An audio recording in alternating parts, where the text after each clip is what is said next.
বন্ধুরা এই যে দেখো বাজার থেকে আজকে মাছের ডিম নিয়ে আসছি। এটাকে আজকে ভাজি করব। তার জন্য আমি নিয়ে নিয়েছি পেঁয়াজ কুচি, আলু কুচি, বেগুন কুচি, কাঁচা লঙ্কা কুচি, টমেটো কুচি। তো এটাকে আজকে সুন্দর মতো রান্না করব। অনেকে তো বড়া ভেজে খায়, আমিও বড়া ভেজে খেতে পছন্দ করি, কিন্তু আজকে একটু অন্যভাবে করব। তো তোমরা আমার সাথে থেকো আর আমার ভিডিওটি দেখতে থাকো। তেলটা গরম হয়ে গেছে, তার মধ্যে আমি দিয়ে দিচ্ছি দুটো শুকনো লঙ্কা আর দিয়ে দিচ্ছি কালো জিরে।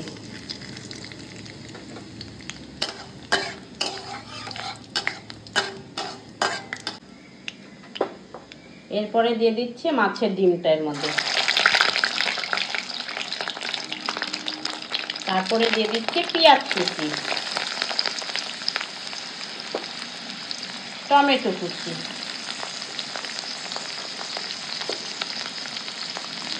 কাঁচা লঙ্কা কুচি,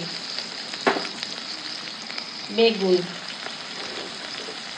দিয়ে দিচ্ছি আলু। এটাকে ভালো করে এখন একটু ফ্রাই করব।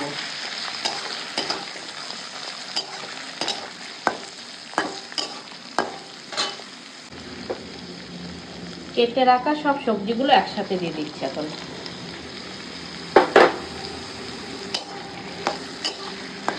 ভালো করে নেড়ে চেড়ে একটু ভাজা ভাজা করব।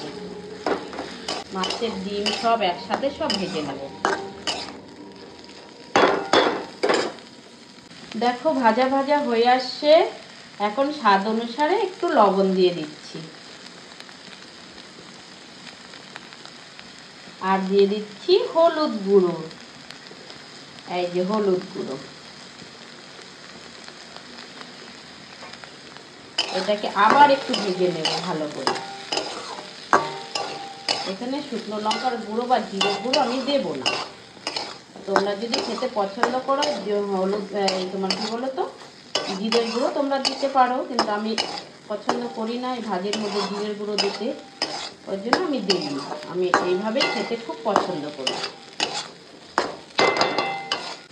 এই যে দেখো মাছের ডিম ভাজা রেডি হয়ে গেছে। এখন নামানোর আগে একটু ধনেপাতা ছড়িয়ে দেব। একদম সিম্পলভাবে করেছি, তোমরাও এরকম বাড়িতে করে খেতে পারো। বিনা মশলা একদমই দেইনি। তোমরা লঙ্কার গুঁড়ো দিতে পারো কেউ খেলে, আমি আবার এটা পছন্দ করি না। এখন নামিয়ে নেব। দেখি আলুটাও গলে গেছে, ডিমগুলো ভাজি ভাজি হয়ে গেছে, সব কিছু মিশে গেছে। বেগুন, পেঁয়াজ, টমেটো, কাঁচা লঙ্কা। আমি এখানে জিরে পাউডারও দেবো, তোমরা চাইলে জিরে পাউডার দিতে পারো। দেখো বন্ধুরা মাছের ডিম ভাজা রেডি হয়ে গেছে। দেখেছো কত সুন্দর হয়েছে। তো তোমরাও এইভাবে বাড়িতে করে খেতে পারো। আমার রেসিপিটা তো যদি তোমাদের ভালো লাগে অবশ্যই লাইক, কমেন্ট, শেয়ার করবে। আর আমার ভিডিওটি দেখার জন্য সকল ফেসবুক বন্ধুদের অসংখ্য অসংখ্য ধন্যবাদ।